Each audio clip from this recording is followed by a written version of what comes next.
Hello student, today we start the exercise 5.8.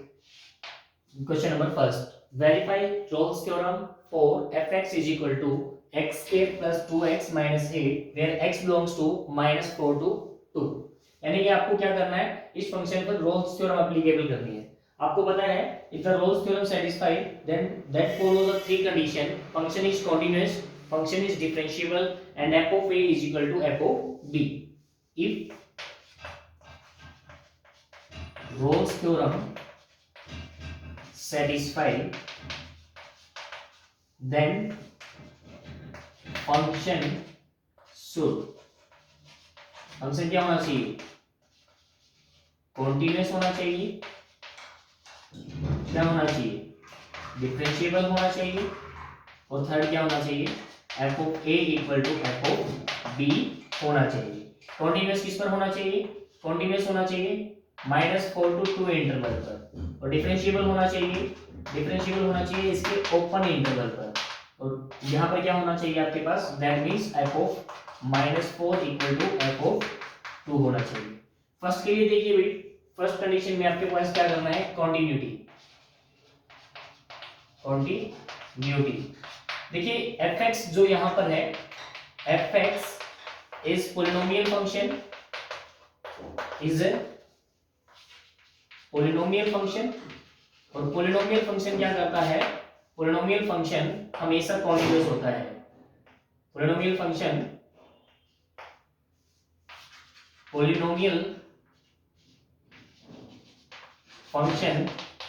Is continuous at every point. हाँ होता है वो, एवरी पॉइंट पर क्या होता है, कॉन्टिन्यूअस होता है. उसके बाद हमें क्या करना है, इसको डिफरेंशिएबिलिटी प्रूव करना है. सेकंड डिफरेंशिएबल में क्या करेंगे हम, ये फंक्शन जो है वो क्या है, डिफरेंशिएबल भी होगा. Every polynomial function is differentiable also. तो ये फंक्शन अपना जो है ये डिफरेंशिएबल भी होगा.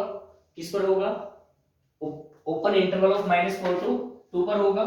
तो fx is differentiable eight -4 to 2. तो ये फंक्शन अपने पास कॉन्टिन्यूअस भी हो गया और डिफरेंशिएबल भी हो गया.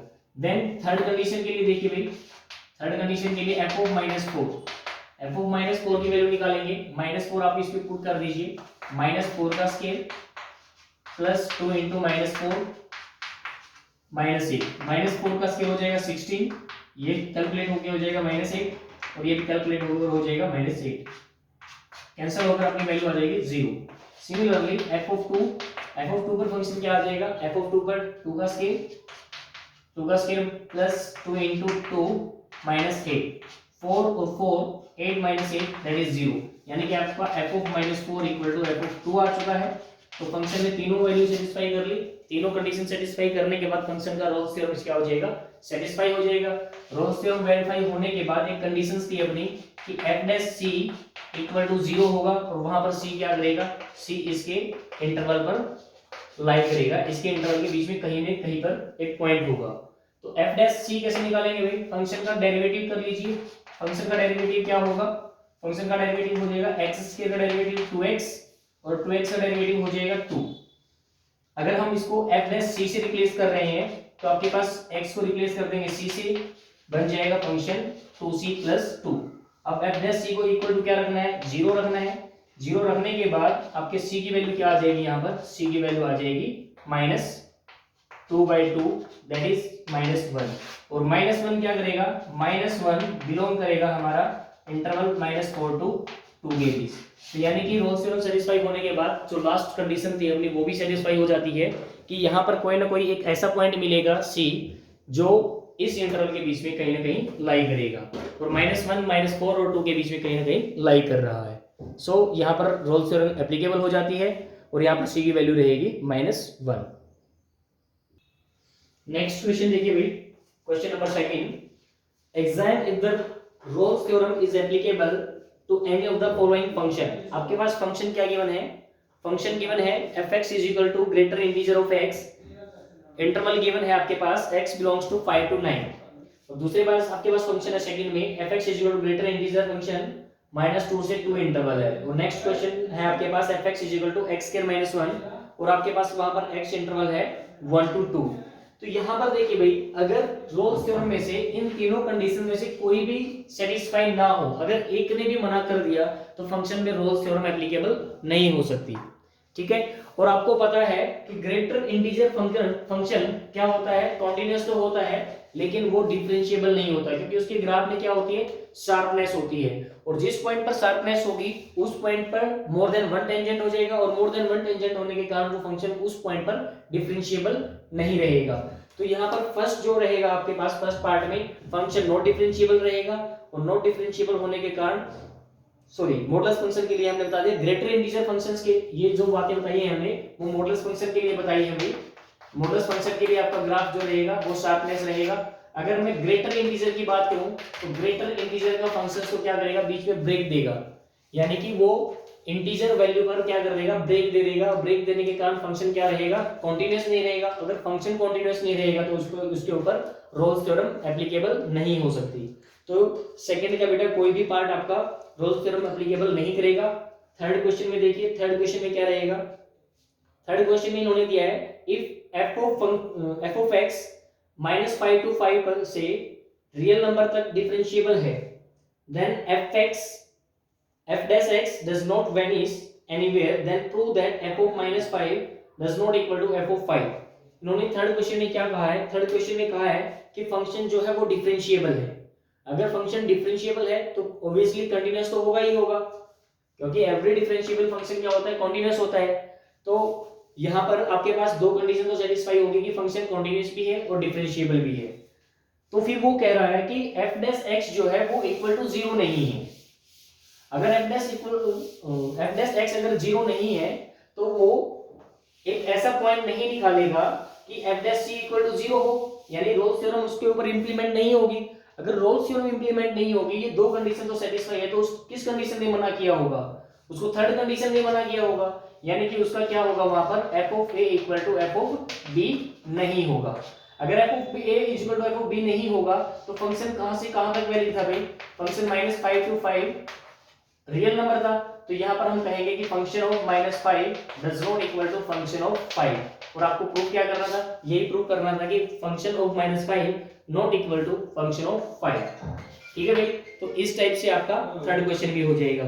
उसके बाद फोर्थ फिफ्थ सिक्स्थ तीनों क्वेश्चंस में हमें क्या करना है, मीन वैल्यू थ्योरम एप्लीकेबल करनी है। मैं यहाँ पर एक क्वेश्चन आपको मीन वैल्यू थ्योरम का करवा देता हूँ, उसके बाद हमारा लास्ट एक्सरसाइज जो है वो कंप्लीट हो जाएगी। देखिए बेटा एक क्वेश्चन देख लेते हैं, इस पे फोर्थ क्वेश्चन को ही डिस्कस कर लेते हैं। फोर्थ क्वेश्चन क्या गिवन है, verify mean value theorem f(x) is equal to x²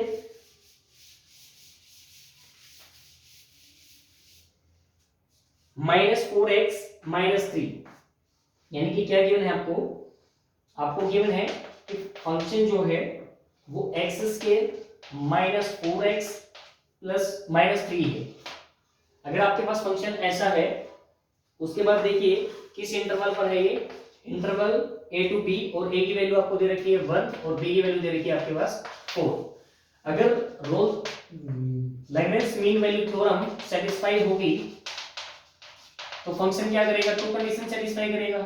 function satisfy two condition, function is continuous, function क्या होगा, कॉन्टिन्यूअस होगा, और सेकंड क्या रहेगा, फंक्शन क्या रहेगा, डिफरेंशिएबल। तो फंक्शन कॉन्टिन्यूअस होगा ये, क्योंकि ये कैसा फंक्शन है, एक पॉलिनोमियल फंक्शन है, और पॉलिनोमियल फंक्शन हमेशा क्या करता है, एवरी पॉइंट पर कॉन्टिन्यूअस होता है। तो हम कहेंगे कि यहाँ पर f(x) जो है फर्स्ट कंडीशन को सेटिस्फाई कर रहा है। f(x) -4x - 3 अगर मैं इस फंक्शंस को बनाऊं तो इस टाइप से बनेगा, और इस फंक्शन का ग्राफ कैसे बनेगा भाई, इस फंक्शन का ग्राफ बनेगा 3 और 1, यानी +1 और +3। तो इस टाइप से आपका ये कॉनिकली इस टाइप से बनेगा ग्राफ, और ये ग्राफ क्या करेगा, ये बताएगा कि ये फंक्शन जो है ये इस पॉइंट पर क्या है, कॉन्टिन्यूअस है। कॉन्टिन्यूअस है, फंक्शन इज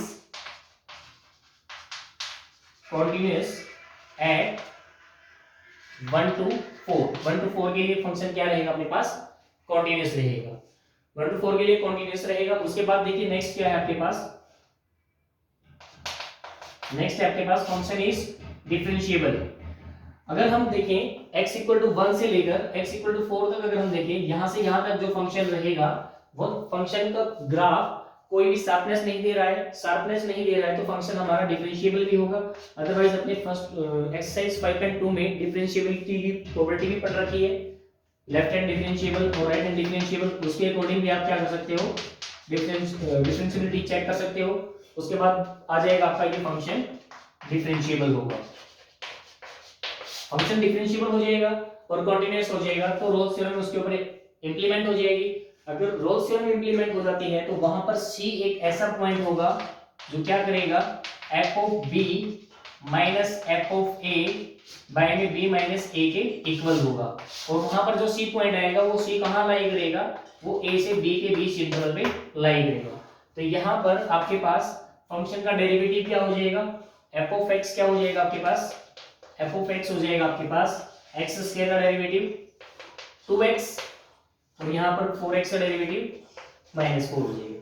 तो आपके पास f डैश c क्या हो जाएगा 2c minus 4। f of b कितना हो जाएगा, f of b minus f of a, यानी कि f ऑफ 4 कितना हो जाएगा आपके पास, 4 का स्क्वायर 16 माइनस 16 कैंसिल हो जाएगा। उसके बाद आपके पास क्या बचेगा यहाँ पर -3। उसके बाद आपके पास क्या बचेगा यहाँ पर -3। f ऑफ 4 की वैल्यू आ जाएगी -3।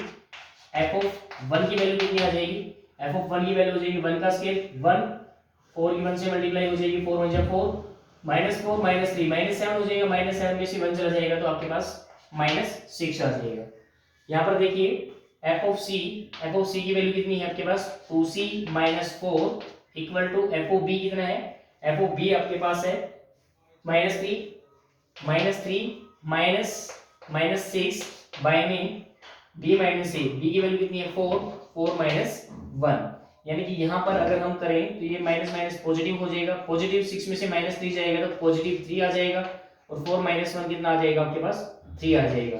इसको सोल्व कर लेंगे, यहाँ पर क्या आ गया 1, -4 इक्वल से उधर चला जाएगा, -4 इक्वल से उधर जाने के बाद पॉजिटिव हो जाएगा 4 + 1 5, यानी कि c की वैल्यू क्या आ जाएगी 5/2 और 5/2 क्या करेगा 1 से 4 इंटरवल के बीच में लाई करेगा। So we can say that is functions पर लैग्रेंज मीन वैल्यू थ्योरम जो है वो इंप्लीमेंट हो जाती है और x की c की वैल्यू वहां पर क्या आती है 5/2।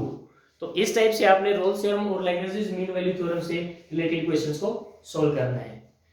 इस टाइप से बेटा अपना चैप्टर नंबर 5 भी कंप्लीट हो गया है। अगर यहाँ से किसी भी स्टूडेंट को कोई डाउट है तो वो मुझे डायरेक्टली व्हाट्सएप भी कर सकता है और फोन करके भी आप पूछ सकते हो। Thank you student, have a nice day.